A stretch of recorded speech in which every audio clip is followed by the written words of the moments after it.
Армысыздар, тыңдармандарым. Арнама қош келдіңіздер. Арнамның дамуына үлес қосып, лайк басып, комментарий қалдырыңыздар. Әрбір комментарий менің кейіпкерлерім үшін өте маңызды. Үйдің жалғыз қызымын. Менен үлкен екі ағам, екі інім бар. Әкем ауыл әкімі болатын. Ең бірінші болып ең жақсы киімді де, ең жақсы тамақты да бірінші біз көретінбіз. Жалғыз қызым деп әкем мені 4 ұлынан ерекше жақсы көретін. Бетімнен қақпай, ешкімді сөйлестірмей, қызғыштай қоритын. Менің айтқаным заң. Мектепті де жарытып оқымадым. Ұйқым қанбаса бармай қаладымын. Барсам да кітап бетін ашпайтынмын. Бір күні сынып жетекшім, жақсылықова тұр сабақ айт деді. Тұра қоймадым. Әдебиет сабағы болатын. Мен саған сөйлеп тұрмын. Тұр, деді үстелдегі журналын тарс еткізіп жауып. Айтпаймын, дайын емеспін дедім де отыра бердім. Ол кездерде киім деген дефицит еді ғой. Алмаған әкем қалайда, қайдан тапса да айтқанымды әкеп беретін. Киіміме мақтану үшін ғана сабаққа баратынмын. Шашымды да жайып, бантигімді бір бұрышына қыстыра салып. Содан мұғалім мені тұра қоймағасын қасыма келіп, иығымнан шоқи бастады. Тұр орныңнан, жүрсің мынау, басқа қыздар шаштарын екіге өріп келеді, сен жайып келесің. Сабаққа келгің келсе келесің, келгің келмесе келмейсің, ұялмайсың ба? Қызсың ғой, деп иығымнан түрпектей берді, төбемде тұрып. Сен маған шешем бедің, ақыл айтатын орныңды біл деп атып тұрдым. Столдарымды итеріп құлатып шығып бара жатқанымда, көргенсіз, тәрбиесіз, адам болмайсың сен қыз, болмайсың, қарада тұр деп айқайлап жатты. Ол кезде мұғалімге қарсы шығу деген мүлдем жоқ десе де болатын. Қазір ғой, мұғалімнің қадірі қашқаны. Мен де әкеме сеніп, сол мұғалімді менсінбедім. Үйге долданып келдім де, сөмкемді лақтырып жібердім. Түскі асын ішіп отырған әкем, әй, не болды бәғым? Көңіл күй жоқ қой, деп кеседегі шайын қоса салып. 9 сынып оқушы дедім. Бөлмеме ашуланып кіріп есікті тарс еткізіп жаптым. Артынан әкемнің келерін біліп күтіп отырмын. Артынша кірген әкем, не беп қалды қызым, кім ренжітті деп бәйек болып жатыр. Анау гүлім оңбаған, мені ұрды дедім. Ұрғаны несі, не үшін деп көзі шарасынан шыға жаздады. Білмеймін, ұрды сабақта бір қайталап алайыншы, ұмытып қалдым дегенге келіп, указкасымен арқамнан соқты дедім, мүз бақпай. Ой, әдірен қалғыр, менің қызымды ұратындай, кім еді сол? Көзіңе көк шыбын үймелетпесем бе сенің гүлім, деп ашуланып әкем шығып кетті. Мен марқайып, өшімді алғаныма қуанып, керуетке шалқамнан құлай кеттім. Әкемнің қалай сыбағасын беріп жатқанын ойша елестетіп қоямын. Анам дереу кіріп, әй оңбайсың қой. Сен қыз, бәле өзіңнен бар шығар.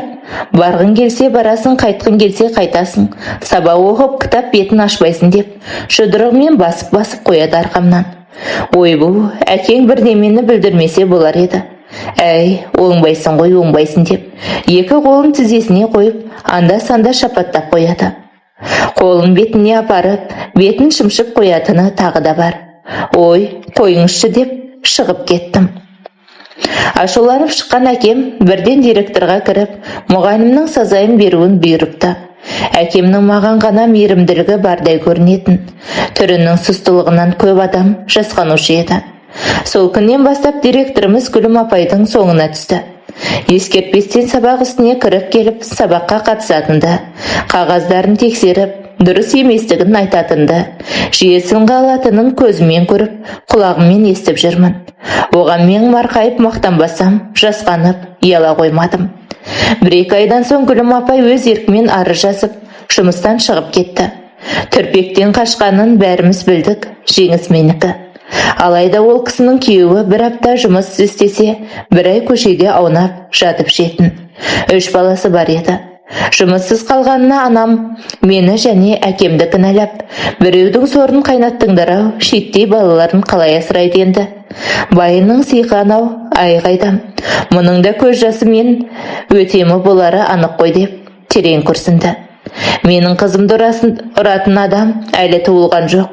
Көзімнің тірісінде ұрмақ түгілі ешкімнің көзін алартпаймын деп әкем шашынан иіскеді. Мен мәзбін. Осылайша 9-шы сыныпта аяқтап колледжге түсемін деген ой келді. Ойыма бір нәрсе келсе, соны жасамайынша тыным таппайтын едім. Қалайда алып шаһар Алматыға баруым керек деп мақсат қойып қиғылық сала бастадым. Себебі ауыл қызықсыз еді. Күнде таңертең сабаққа барасың, келесің. Сиырдың, қойдың дауысы, иісі, сүт, айран, ет дегеннен жерініп, қаланың өмірін қыдыруды, еркін жүруді аңсай бастадым. Әрине, әкемді де көндірдім. Үлкен ағам Алматыда тұратын, бірақ вахтада жұмыс істейтін. 21 күн үйінде, 21 күн жұмысында. Жарайды, бір балайын, ол жағын ойластырамын деп Алматыға аттандым. Медколледжге ақылы бөлімге түстім. Алайда ағамның үйінде өкпем қысылды. Менің келген арманым мен мақсатым мүлдем басқа болатын. Апама жездемсай дегендей группамда өзім сияқты жеңілтек ұшқалақ қыз бар екен. Сол маңайда пәтер жалдап тұрады. Бар арманым сол қыздың қасына көшіп бару болды. Түнмен қыдыру, темекі шегу, қысқа киіну, өмірдің қызығы осы шығар деген ой келді. Әкем күніге кешке үй телефонына қоңырау шалатын. Бір күні, пап, маған үй алыс болып жатыр. Оқудың айналысынан пәтер қарастырайын дедім. Жоқ, ешқашан олай ойлама. Туған ағаң тұрып пәтерде жүрмейсің деп қысқа қайырды. Ағам барда, момақан қозыдай үй тірлігін жасап, бала қарап жүремін. Ағам жұмысына кете сала, сен маған ақыл үйретпе деп жеңгемді жекіп, түнімен әлгі құрбыммен қыдырамыз. Темекіні де, ішімдікті де сол кездерде үйрентіп. Жеңгеммен жиі шекелесіп қала бердім. Ағам келгенде сүтке тайған қозыдай айтқандарынан шықпаймын.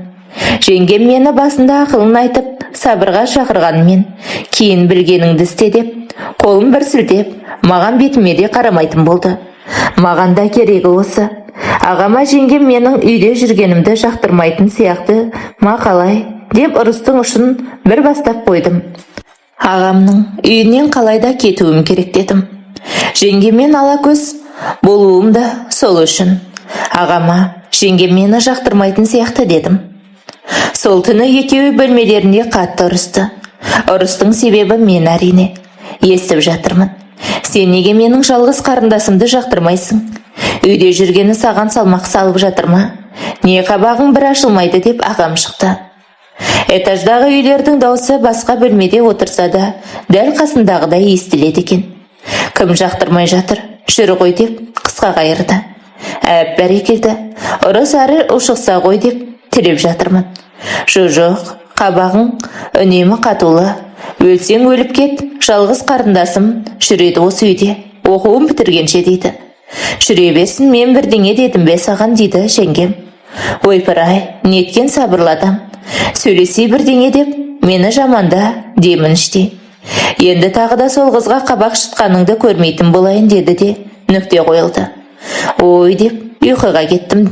Таңертең жеңгем сол баяғы қабағын шытып жүр. Ағам жоқта әбден намысына тигенім бар. Шытпай қайтсын. Ағамның көзінше өтірік бәйек болып отырмын. Жеңге, сіз отыра беріңіз, өзім әкелемін деймін. Асханадан бірдеңе әкелу керек болса. Біраздан соң екі баланы аулаға барып ойнатайын дедім. Жоқ, керек емес деді қатқыл үнмен. Мұның алдында алып шығып достарым келгенде тастап кетіп қалғам. Кеш қарайып қалған еді, үйге кіргізіп кетпейсің бе деп бір ұрысқанбыз жеңгеммен. Ағам әңгімеге жалғасты. Неге шықпайды? Шығар. Осы сенің арманың не, Гүлназ, деді ағам. Ешқандай арманым жоқ. Менен емес 200-ді қарындасыңнан сұра деп. Орнынан тұра бергені сол еді. Ағам шапалақпен бетінен салып жіберді. Ох, маған да керегі осы. Ес, дедім ішімнен. Неге ұрасың мені? Өтірік емес, сен жұмыста кезде күнімен ұйықтап, түнімен қаңғырады. Ішіп шегіп келеді. Балдарды да апшығып, тастап кетті аулаға. Үлкен көшеге шығып кетсе қайтер едім. Көрші Любай әкелді. Мен үй тазалап жатқанмын. 200 бұл. Сен келгенде басқа, сен жоқ жерде басқа деп шырпыр боп жатты. Өтірік айтады, жақтырмасаңыз, баяғыдан айтпайсыз ба? Мен не істедім сізге? Аға, бұл өтірік айтады. Менің бұл үйде тұрғанымды қаламайды деп, өтірік жылап, сықтай бастадым. Мен не істедім? Деп ағама қарап отырып, үлкен дауға ұласып, ағам менің сөзімді сөйлеп, жеңгемді ұрып, жеңгем 2 баласын, киім кешегін жинап кетіп қалды. Бұлай ушу болғаным қаламадым. Мені жақтырмайды, мен кетейін деп айтамын. Сосын әлгі құрбымның қасына көшіп бара саламын деген едім. Үлкен айқай-шуға ұласып, ауылдан әке шешем келді. Мен сол баяғы бейкүнә періштенің рөлін сомдап, өтірік жылап сықтап отырмын. Әкем қатты ашуланды. Жалғыз қызымды сыйдырмайтындай не көрінді? Өз қолдарың өз ауыздарыңа жетіп қалды ма? Бауырынан безіңді ме? Деп терең күрсінді. Ана деген іштей сеземе деймін кейде. Ал анам келіп, осы бәле сенен ау, Гүлназ, тұйық. Сен тимесең мен тиме. Сені де, оны да жақсы білемін. Сен қыз, оңбайсың. Не де болса сенен деп, анам қатты ренжіді. Ағам мен анам жеңгемнің артынан барса, не қарындасыңмен тұр, не менімен тұр депті. Оған ашуланған ағам онда арыз жазып, бірден көшіп кет деп, тағы да ұрсып кетіпті. Оны естіген әкем, әлгі құрбыңның үйіне бара тұр уақытша. Малымды сатсам да, көлігімді сатсам да, бір бөлмелі болса да, үй әперем деді. Арманыма жеттім ау. Бір сөмке киімді көтеріп, көшіп келдім жаңағы құрбымның үйіне. Арманыма жеттім. Бұл арманға жетудің өзі оңайға соқпады. Ол пәтерде құрбымнан бөлек тағы 2 қыз бар екен. Біреуінің шашы күлгін, біреуінікі қып-қызыл, басқа планетадан келгендей. Жә қойшы, әйтеуір дегеніме жеттім. Басқасы қызық емес. Мен үйден кеткен соң жеңгем өзі келіпті, 2 баласымен. Ағам біразға дейін кінәлап, аралары ащы болып қалуына тікелей себеп болғанымды, мұнда жасым 40-қа кеп түсіндім ғой. Бірді айтып, бірге кеттім ау, бұрынғы әңгімеме оралайын. Сол күні құрбым екеуміз кешке дейін ұйықтадық. Ұйықтап ал досым, кешке көңіл көтереміз деді. Беймезгіл уақытта ұйықтама деп анам жиі айтатын еді. Бұл үйдегілердің таңы мен күні ауысып кеткен. Кеш қарай әйелдер ұйқыға жатқанда біз ояндық. Қарным ашты. Тамақ ішпейміз бе дедім. Жоқ, қазір жорыққа шығамыз. Мықты жерден тамақ жейсің деп қояды. Ал сонымен бетімізді бояп, шашымызды тарап киіндік. Менің киімімді місе тұтпай лақтырып тастап, өзінің былғары қысқа белдемшесі және алды ашық бір кофтасын берді. Айнаға қарап, өз-өзімнен ұялып кеттім. Ернім шиедей, көзімді біреу көгерткендей бояп берді. Киімі мынау. Мені ауылдағылар көрсе, бұзылған қыз деп айтып бетіме түкірердей еді. Деп күлемін. Неше, үйренесің деп көзін қысып қояды. Сағызын шаймыңдап. Қош, сонымен екеуміз үйдің маңдан онша алыс емес бір кафеге кеп жайғастық. Құрбым сөмкесінен темекісін алып, бұрқырата шегіп жатыр. Сырада алдыртты. Мұның алдында үйден аттап, айтпай шығып, 1-2 рет көріп, масайып қалғаным бар. Жеңгеммен ұрыс естіп екеуміз біраз жерге дейін де ұрысқанбыз. Маған қазір бәрі қызық. Қой деген адамдар жауымдай, көр деген адамдар досымдай болып келе жатыр. Бұрқыраған темекіден, мұздай sıрадан көріп, отқанымызда, жанымызға шаштары тас, өздері семіз, жиіркенішті 2 еркек жайғасты. Менің үлкен ағаммен қатарлы шығар деп ойладым. Әлгі құрбым бұрыннан таныс адамша әңгімесін айтып, тырық-жырық күліп отыр. Ойпырмай, менің армандаған күндерім осы ма?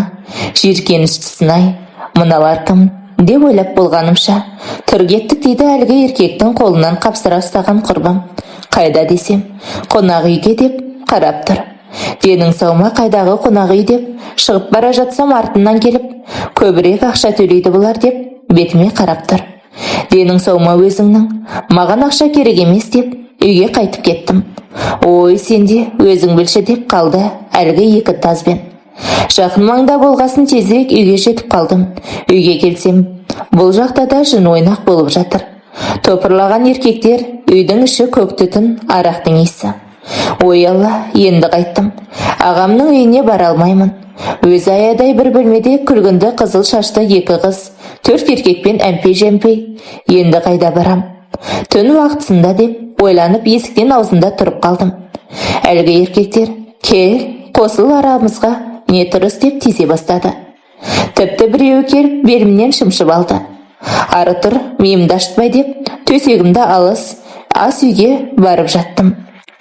Кешке дейін ұйықтап алғаным бар. Ұйқым келер емес. Әлгілердің даусы тұра төбемді сарнап жатқандай, құлақ етімді жеп бара жатыр. Қолаңса есті айту мүмкін емес. Ауыздарына ақ ит кіріп, көк ит шығып жатыр. Небір анайы сөздерді естіп жатып, жеңгемнің сонша шырылдағанын енді түсіндім. Осылай ойыммен арпалысып, ұйқым келмей жатқанымда, арсалаңдап келіп біреу үстіме құлады. Әрі-бері итеріп айқайлап жатырмын, шамам келер емес. Үстімдегі көрпемді жұлып алды. Ей, сен кімсің? Ары тұр, сені сотқа беремін. Көмектесіңдер деп айқайлап жібердім.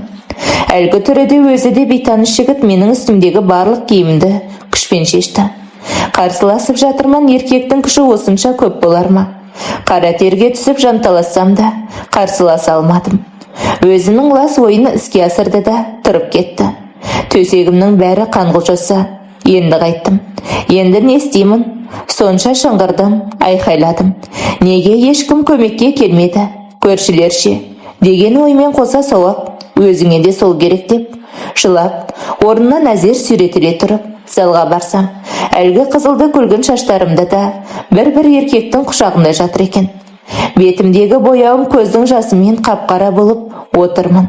Есіктің аузында таңата әлгі группалас құрбым келді. Мас, аяғынан зорға тұр. Шаштары айқайлап жалбырап кеткен. Қайда жүрсің? Мұнда кімдер тұрады өзі? Сен не, өзіңді сатып ақша табасың ба? Мыналар да сондай ма? Мені біреу зорлады, танымаймын. Қазір барсам да түрін білмеймін, деп жылай бастағаным сол.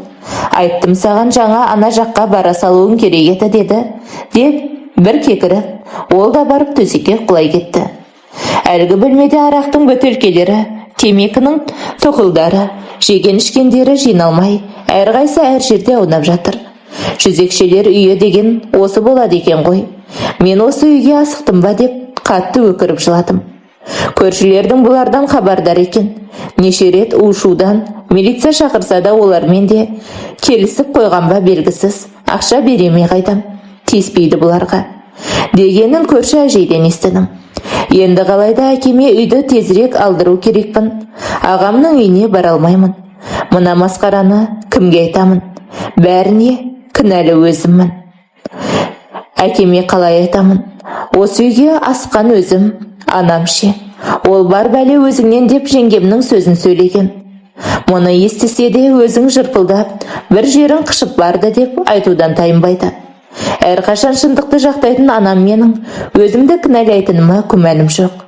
Ағаларыма айта алмаймын, жеңгем талай рет ескерткен. Санасыз, топас, енді қайттың деп бірнеше күн өз-өзіме келе алмадым. Сабаққа да бармадым, тамақ та ішпеймін. Пәтерлес құрбыларым сол баяғы күнімен ұйықтап, түнімен жорықта. Тәндерін сатып ақша жасайды. Маған не жоқ, ақшадан кем қалып едім. Әкем аузымнан шыққанымда әперіп отыр. Өмірімнің бәрі тоқтап қалғандай еді. Бірақ сол сәттен де сабақ алмадым. Уақыт өте келе ұмытып, одан да мың есе күнәлі істерге бардым. Біраз уақытқа дейін іштей ой жеп, зарланғаныма намыстанып, жиіркеніп, өз-өзімді жек көріп жүрдім. Кейде ағама барып, бар шындықты айтып, жеңгемнен кешірім сұрап, қайта сол үйге көшіп барсам ба деп те ойладым. Бірақ әбден айтқанын істетіп, үйренген еркелігіммен сасық көкірегімнің аса алмадым. 10 күндей стресте жүрдім. 11-ші күні құрбым, с кем не бывает, ты не первая и не последняя деп шүлдірледі. Жайлап еңсемді көтере бастадым. Жалғыз мен емеспін деген ойда мені марқайып қойды. 15-ші күнігі таяғанда мен пәтерлес құрбыларыммен қолтықтасып, қысқа белдемшелер киіп, көше жағалап шықтым. Олар ақшадан тарықса, менікі тек көңіл көтеру. Әйтпесе әкем ештеңеден кем қылып жатқан жоқ. Осындайда анамның бір сөзі есіме түседі. Аттан қалма байталым, байталдан қалма сай, деген. Бірінші күнге жорығымда кафеде отырып жас жігітпен таныстым. Түрі келіспеген, бірақ тілі сайрап тұр. Қасындағысы құрбыммен сөйлесіп отыр. Сол баяғы ішімдік, темекі. Әңгімеміз қыза бастады ма, өзіміз қыза бастадық па? Жарқын күлкілер шыға бастады. Қолдары менің қысқа белдемшемде одан әрі түріп, «Иә қыздар, кеттік бә пәтерге» деді. Үндеместен ілесе бердім. Сасып кеткен бір бөлмелі үйге келдік. Бір бөлменің арғы басында құрбым, бергі жағында мен шаруамызды тындырдық. Ақысын алдық, үйге қайттық. Күнеге осы жағдай қайталанып жатты. Бара-бара етім үйреніп, мен өзім іздейтін болдым. Өмірдің қызығы ішу, шегу, еркік таңдамай ойнас жасау секілді мен үшін, құрбыларым үшін де солай. Үлкен еркектермен барған жеріңде аман есен тамаққа да тойып, өзің де тойып қайтасың. Жастармен барған жеріңде әбден итшелеп, құр сүлдеріңді сүйретіп қайтасың. Себебі қызуқанды болып тұрған олар ойларына келгенін жасап, артынан ұрып-соғып білгендерін істеп кетеді. Бірде сақтансаң, бірде сақтанбайсың. Осылайша 6 айға жуық уақыттан соң аяғым ауыр екенін білдім. Кімнен екенін өзімде білмеймін, енді қайттым. Күні түні әрбір естен жылоқсып, жеркеніп, құсып, итжерік болдым. Итжерік дегенді ауылда анамнан естігенмін. Ауылдағы екінші ағамның әйелі тап солай ауырып, анам иттің табағына пакетке салып, ары-бері аунатып жатқанын көрген едім. Құрбым, құтылу керек, бұл баладан деді. Енді тумаймын ғой, ауылға қара бет болып, әкем менің бетіме де қарамай, таспен ұрып, ауылдан өзі қуып, менен бас тартар дедім. Анадан, мынадан сұрастырып жүріп, бір дәрігер таптық. Ол кезде менің жасым 17-де ғана еді. Құрбымның сұрастырумен бір дәрігерге келдік. Аяғым ауыр, баланы алдырғым келеді дедім. Әкесі қайда деді. Түрі сұсты келіншек көзілдіріктің астынан қарап. Алдап кетті. Үйленеміз деп алдапты, деді құрбым. Менің аузымды аштырмай жатып, өзі жауап беріп. Дәлізде күтіңдер, деді дәрігер. Сыртта отырғанымызда медбике келіп, аты жөнімді жазып алып кетті. Ол кезде құрбым су әкелемін деп кеткен. Менің ойымда ештеңе жоқ. Аты жөнімді, оқу орнымды айтып қойдым. Ұзақ күттік. Шамамен 1 сағатқа жуық жүрегім аузымнан шығып, кетердей қобалжып, әбден жүйкем тозды. Ішім бір нәрсені сезгендей есікке жалтақтай бердім. Сезгендей ақ екен. Әлгі дәрігер кәмелеттік жасқа толмаған жасөспірім қыз, аяғы ауыр жігітті алдап тастап кетіпті. Сол жігітті жазалау керек деп полицияға қоңырау шалып үлгеріпті. Олар сұрастыра келе мен оқитын колледжге хабарласыпты. Ол замандарда талап қатал еді ғой. Есік жаққа қарағаным сол, колледж директоры, кураторым, 2 милиция жігіт келе жатты. Құрбым маған ұрсы бәлек. Біткен жеріміз осы, дедім. 2 милиция, кураторым, колледж директоры жанымызға келді. Қалт-құлт етіп, басым айналып кетті. Жақсылықова, не болды? Деді кураторым маған жақындап келіп, сөмкесін иығына салып. Ештеңе, дедім кібіртіктеп. Дәрігер шықты да жүріңіздер шешке, деді. Бәріміз кірдік. Мен ешкімге айтпай-ақ, ақшамды алып аборт жасай салсам болар еді. Бірақ өрімдей жап-жас қыз. Бірінші жүктілігі. Егер мұны алдырса, бала көтеруі қиын болады. Істеген ісін әлгі жігіт мойнымен көтерсін. Обал ғой жас қызға, деді. Қолын сермеп мен жаққа. Айта ғой, қорықпа, ол жігіт кім? Дейді милиция ағайдың бірі маған қарап. Айта бер, қорықпа, заң алдында жауап береді. Заң бәріне ортақ, деді екіншісі. Айт қызым, айт болмаса үйленер, ертең бала туа алмай қаласың. Мұны алдырсаң, деді директор апай маған басын изеп. Мені бір бүйкүнә деп ойлап отыр ғой деймін. Біраздан соң, мен ол жігіттің кім екенін айта алмаймын. Себебі ол үйленіп кетті. Отбасына кесірім тимесін, дедім. Бетім бүлк етпей. Әрі қарай даудырап, жан-жақтан қойылып жатқан сұрақтың бірі де есімде жоқ. Әке шешем біліп қоятын болды деген қорқынышпен буындарым әлсіреп, көзім қарауытып, толықсып кеттім. Аурухананың кереуетінде есімде жетім. Менің оянғанымды көріп әлгілер тағы жиналды. Ата-анаңа хабар беруіміз керек, бұлай болмайды деді. Енді қайттым деп отырғанымда тағы өтірік ойыма келді. Анам қайтыс болды 2 ай бұрын. Әкем қан қысымы мазалап, жиі ауырып жүр. Егер бұл жағдайды естісе, әкем де өледі. Айтпаңдаршы дедім жалынып жылап. Енді не істейміз дегендей бір-біріне қарайлап, сыртқа шығып кетті. Мен ешкімнің атына арыз жазғым келмейді. Үйдегілерге де айта алмаймын. Баланы да алдырмаймын. Босанғанша академиялық демалыс ала тұрамын. Бірақ үйдегілерге айтпаймын. Босанған соң бірақ айтам. Сіз маған қолдау білдіріңіз. Үй ішім естісе, бұл күйікке әкем шыдай алмайды. Одан басқа ешкімім жоқ деп кураторыма жыладым. Ол келісті. Бәрін келістірді. Осылайша 1 жылға оқудан өз еркіммен шеттетілдім.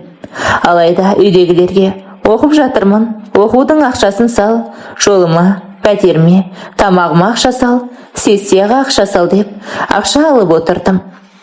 Әрдайым оқуда жүрген адамша ақша алып отырдым. Ол ақшаға тек киім алып, ішіп жеп қыдырдым. Ішім білмей бір барып келейін деп ауылға барып келдім. Ештеңеден хабары жоқ, әкем риза болып отыр. Қызым Алматыда оқып жатыр деп арқамнан қағып қояды. 4 күннен соң сабағыма дайындалу керекпін деп кетіп қалдым. Еркекті күнде көре бергесін, көрмей қалса іздейтін болдым. Осылайша аяғым ауыр болса да, ішім шыққанша лас ісімді жалғастыра бердім. Ішімдегі түсіп қалса деп, ыстық ваннаға отырамын. Ыстық басамын, қысып байлаймын, ұрамын ішімді. Ештеңе әсер етпеді. Өзімнің бойым ұзын болғасын, 6 айдан асқанша ішім мүлде білінбеді. Сол кезден бастап үйден шықпай жынды бола бастадым. 2 ай түрмеге түскен адамдай ашуланып, өз-өзімді игере алмай кеттім. 9 айдың жүзіне келгенде қыз тудым. Түріне қарағым да келмейді.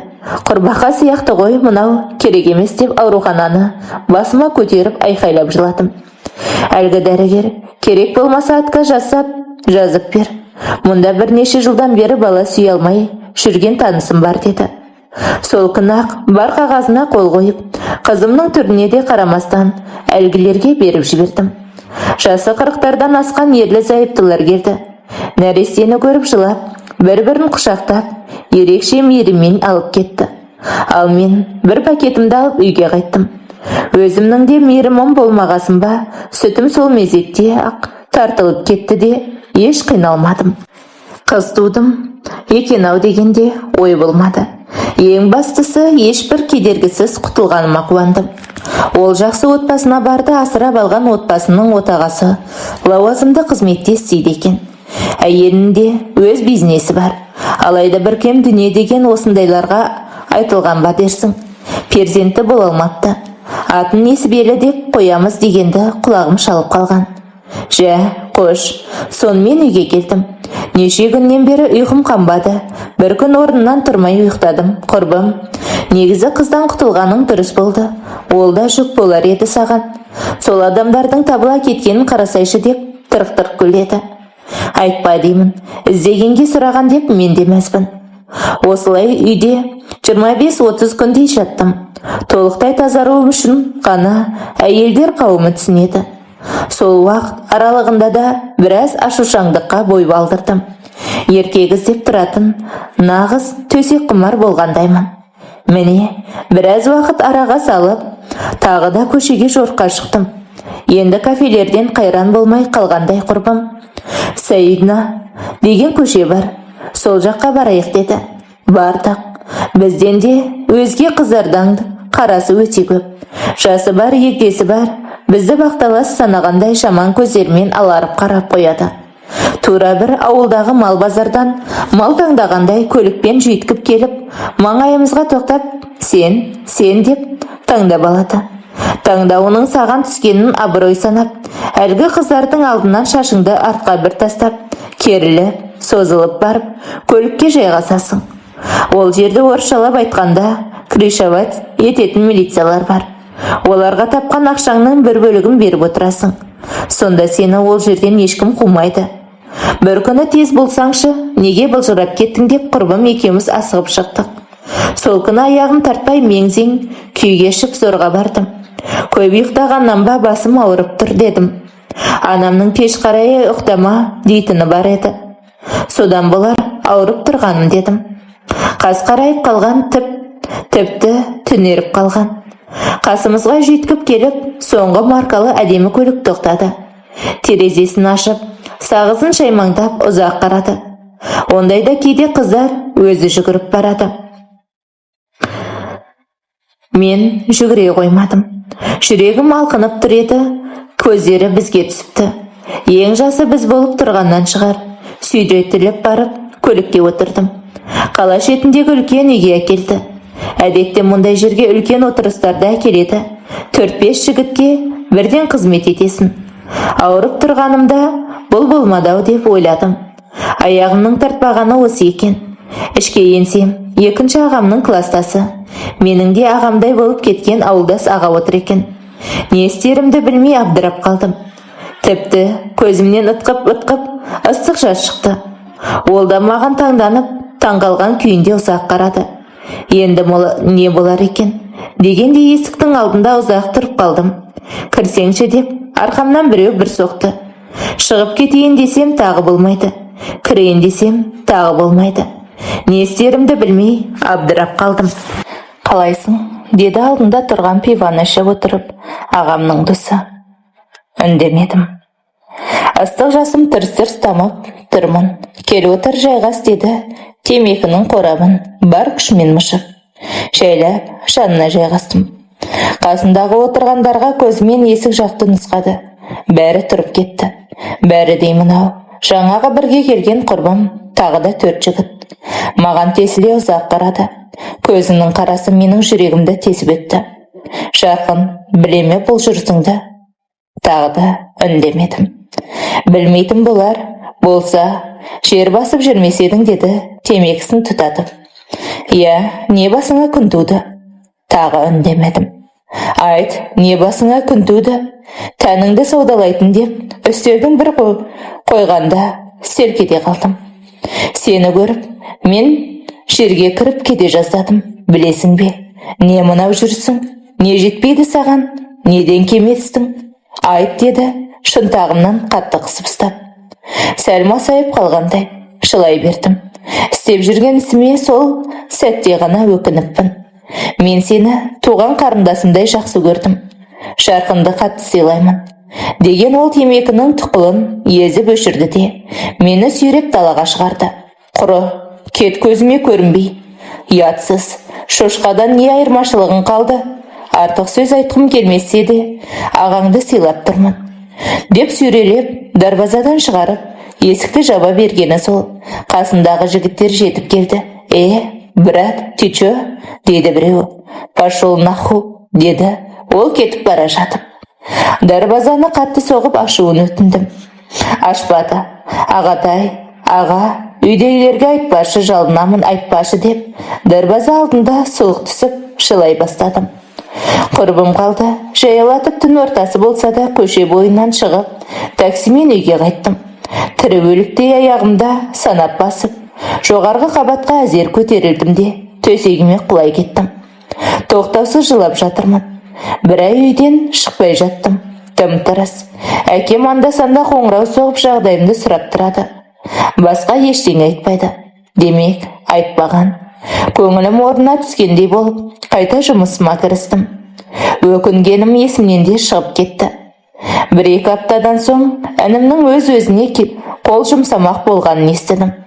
Ести сала асығып, аптығып ауылға жетіп бардым. Ол кезде 10-шы сынып оқитын інім. Жас аралығымызда 1 жас 5 ай болатын. Не болды? Неге олай жасадың? Әлде аспа кесел болды ма деп әкемнен, анамнан, ағамнан сұрадым. Ешбірі білмейді. Түстен кейін үйдегілер тынығып жатқанда інім қасыма келді. Оңбаған, салдақы, қай бетіммен келдің дейді. Шошып кеттім. Не айтып тұрсың дедім, бірден шатынап. Не айтып тұрғанымды жақсы біліп отырсың. Сені Сағи не деп айтқанын білесің бе? Сенің әпкең тәнін саудалайтын жүзекше болыпты деді. Мен саған намыстандым, сол сөзге кірер тесік таппай өлгім келді. Кет үйден, сен сияқты әпкем жоқ, өлгенің жақсы одан да дейді бетіме тесіле қарап. Қай Сағи деймін түсінбей. Қайдан көріпті оттай бермесін деп, жеңістік бермей, өзіне шабуыл жасап айқайлап. Сөйтсем ауылдың бір жігіті менің көшеде тұрғанымды көрген екен. Аты шулы Сайын көшесінде ініммен сөзге келіп қалғанда соны айтып, бетіне басыпты. Екеуінің ерегісінің соңы төбелеске ұласып, қатты намыстанған екен. Папаларға айтпаймын, өздері естімесе, тез үйден кет. Сен үшін үйдің берекесі қашпасын, мамам ауырмасын деді де тұрып кетті. Дереу жиналып үйдегілерге өтірік сылтау айтып шығып кеттім. Жол бойы жылап келемін. Сағи білсе, бүкіл ауыл білетінде кез келеді дау. Үйдегілерге әсіресе ауылда әкім болып отырған әкеме ұят келтірдім деп жылап келемін. Неге? Бұл өмірді таңдадым. Не жетпеді? Деп жылап отырып, автобуспен Алматыға да жеттім. Құрбыларыма барғым келмеді. Автобустен түскен бойда пәтермен жұмыс іздеп кеттім. Қайта ол пәтерге барсам, тыныш таппасым анық. Сол ісіме қайта кірісетініме күмәнім жоқ. Одан да өз күнімді өзім көрейін дедім. Әке шешем естісе не болар екен? Әлгі Сағи айтпай қоймаса анық. Біреуге айтса жетіп жатыр.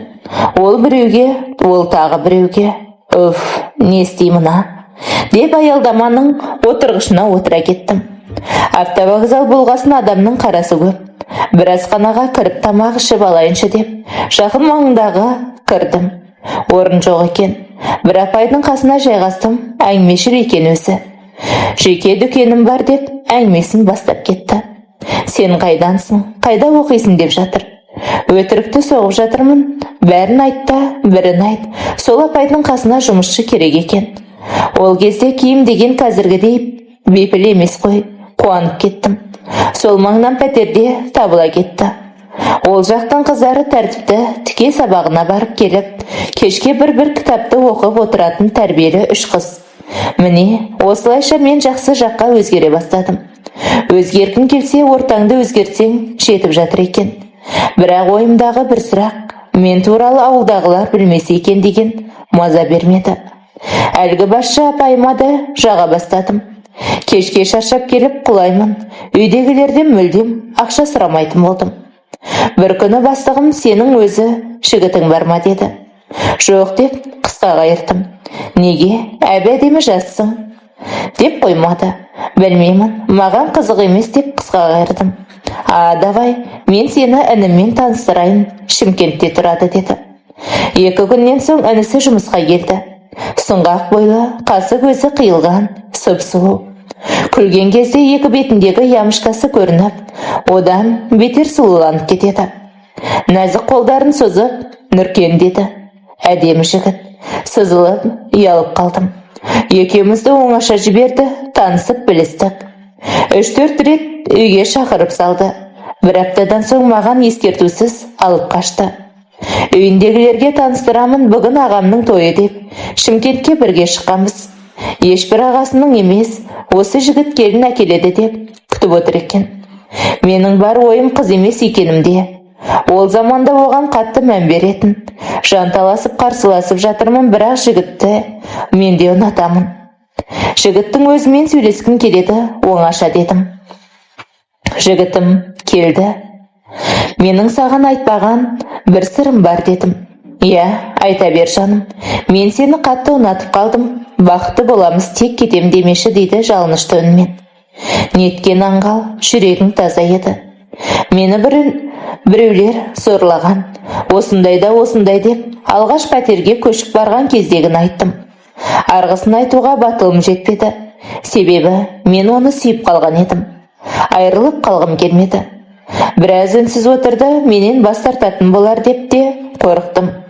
Бірақ бас тартпады. Әлде сонша туыстың ортасында абыройы төгіліп, қалыңдықтың кетіп қалғанын қаламады ма? бәрібір сені жақсы көремін, ешқайда жібермеймін деп құшақтады. Мен жылап қалдым.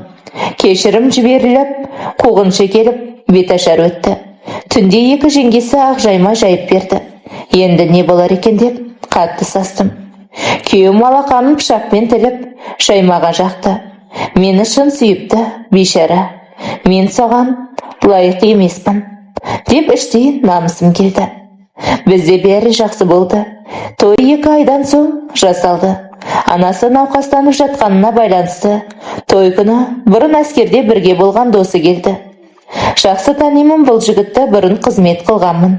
Білгенін істеп, ақшасын бермей, бізді ұрып кеткен. Енді не болар екен? Өмір бойы алдымнан кесе көлденеңдеп шыға берді-ау. Бар қателігім деп өз-өзімді шеп отырмын. Бәрі көңілді менен басқасы. Әлгі досым мені биге шақырды. Ақ көйлегіммен жерді сүйретіп ортаға шықтым.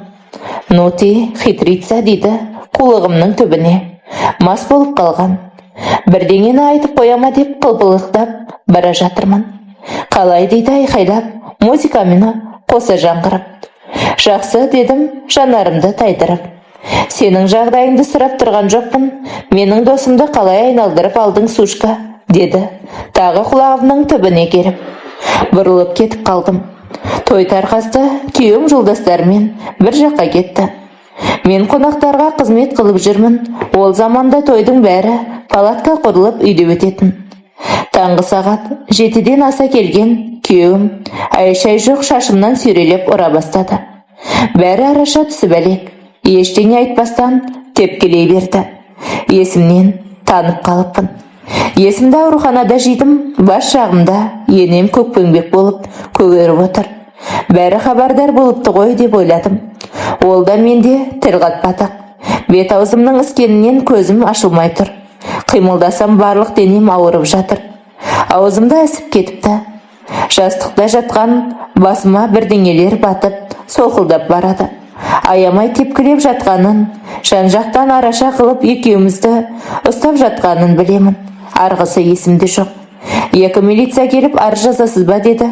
Жоқ, жазбаймын дедім, теріс қарап. Жаздыруға біраз үгіттеді, жазбадым. Енемді соны күтіп отыр екен, сол сөзді ести сала, сөйлеместен кердейіп шығып кетті. Ұзақ жыладым. Хабар үйдегілерге де жетіпті. Жылап еңіреп, анам келді. Әкем жоқ. Әкем қайда? Деймін есік жаққа қарап.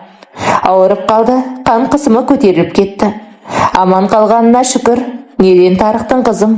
Қалай түстің бұл жолға? Біз қай жерден қателестік? Тәрбиелей алмадық па? Деп жылап отыр.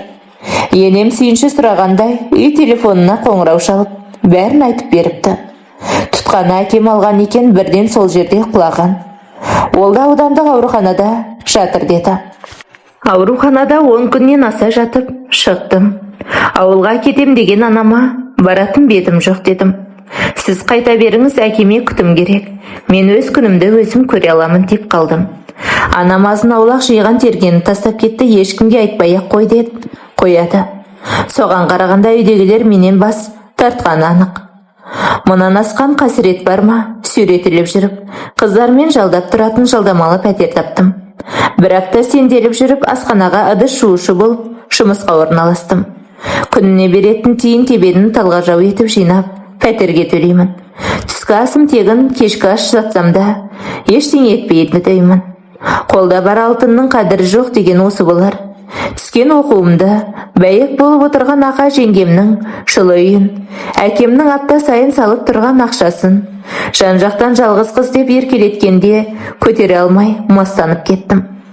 Анам анда-санда тығып ақша салады автобустан. Ол да бір көмек болды. Өмірдің, ата-ананың, ақшаның, отбасының қадірін енді түсіндім деп ойладым. Алайда мен істеп жүрген асханада қарауыл болып жүрген бір жігіт бар еді. Менен 5 жасқа үлкен. Менде сезімі барын байқап жүргем. Әбден жетіспеушіліктен қажып кеткенмен бір күні үйленейік дедім. Өзі момын жігіт еді, абдырап сасып қалды. Үйі бар екенін білемін. Бір ойым сол үйге көшіп бару болды. Момынның момыны еді, ата-анасынан ерте айырылған. Тұрып жатқан үйі сол әке шешесінен қалған. бір айға жетпей шаңырақ көтердік. Ит мінезім оңалсын ба? Жуас қой жөндеуге жақсы деп, өмірден ала алмаған өкпемді сол күйемнен алып, ит тепкісін шығардым. Тіпті менсінбедім. Әртүрлі еркекті көріп қалғанмен, оны одан адам құрлы көрмей, шерініп қанағаттанбадым. 5 айдан соң аяғым ауыр екенін білдім. Баланы алдырамын, керек жоқ деймін. Оның не бұтам? Бұл біздің ұрпағымыз, баламыз дейді жалынып. Оның орнында басқа біреу болса, басымнан сол сәтте бірақ қояр еді. Сен сияқты сүмелек болып жүреме, керек жоқ деп қырсығып барып алдырып тастадым. Бұл менің ең үлкен өкінішім болды. Күйеуімнің момындығы сонша, ол үйде жатқанда маған еркектер келіп терезені қағатын. Мен мізбақпастан шығып кете беремін. Көңіл көтеріп, қайта келіп, қасына жатамын. Бұл жағдайдан бір күні хабардар болған қайынәпкем, күйеуімнің папасының қарындасы, үйден қуып шықты. Інімнің момындығын пайдаланған салдақы деп, киімдерімнің бәрін терезеден лақтырып, үйден қуып жіберді. Бәз баяғы қалпыма түсіп, көше жағалап кеттім. Бірақ бұрынғыдай емес, бетімнің әрі кетіп, шаршап қалғанмын. Ақша табуым қиындады. 1 жылдан аса уақыт тәнімді саудалап жүріп, тағы бір еркекпен танысып, азаматтық некеге тұрдық. Аздап шекетіні де, ішетіні де бар. Ол мені күнде таяқтайтын. Күнде. Құдайдың құтты күні. Есімде, бетіме салық қылып, күнде шашымнан сүйреп, допша домалататын. Кетемін десем, өлтіремін деп қорқытады. Мен ол кезде асханаға ыдыс жуушы, еден жуушы боп жүріп, ақша тауып келемін. Менің бар тапқанымды ішіп жеп, өзімді кіммен болып келдің деп соққыға шығатын еді. Осылай қорлықпен 1 жыл өмірім тағып өтті. Үйімдегілермен хабарсыз кеткенім әлдеқашан. Бәрі менен бас тартты. Азаматтық некедегі күйеуім де бір күні сотталып кетті. Заңсыз есірткі сатқаны үшін. Біреудің тауарын жеткізіп беріп, өзі де содан алатын көрінеді. Оны кейін білдім. Әйтеуір не де болса құтылғаныма қуандым. Өмірімде өзім қолымнан жасап алғанымды түсініп, тәубеме келдім. Мешітке бардым, намазға жығылдым. Оңай емес. Жан дүнием қарсыласып жүріп, 2 жылға уақытта өзімді жеңдім. Ауруханаға еден жуушы болып жұмысқа орналастым. Хиджаб кидім. 5 уақыт намаз оқыдым. Солай жүріп, қазіргі күйеуіммен таныстым. Жақсы адам. Өткен өмірімнің бәрін қабылдады. Бірінші ажырасқан, бала көтере алмадым. Онымен қоса ауру таптым. Не ем жасасам да қонбай, жатырымды алып тастады. Жақында бір баланы асырап алдық. Жас өрімдей қыз. Баладан құтылғанша асығып тұрды. Өткен өмірім есіме түсіп терең күрсіндім.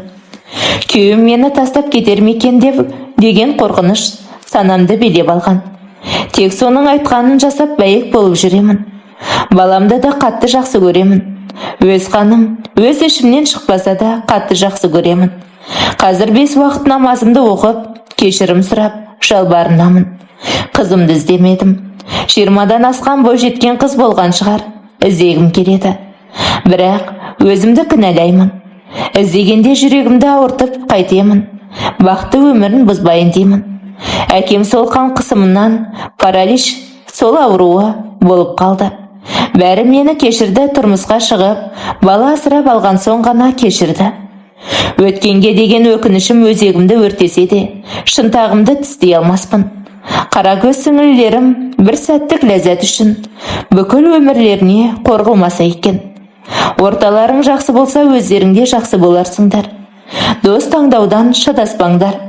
Ақылмен шешіңдер деп, қордаланған хикаямды ауыр болса да баяндап отырмын. Қыз баланың ары бәрінен де жоғары болсын. Шалыс қадамның алыс болса екен, менің қателігім өзгеге сабақ болар деп, сөзін аяқтаған кейіпкерім егіліп жылап барып, WhatsApp'тағы аудиосын өшірді. Әңгіменің соңы. Зейін қойып тыңдағандарыңыз үшін алғысымыз шексіз.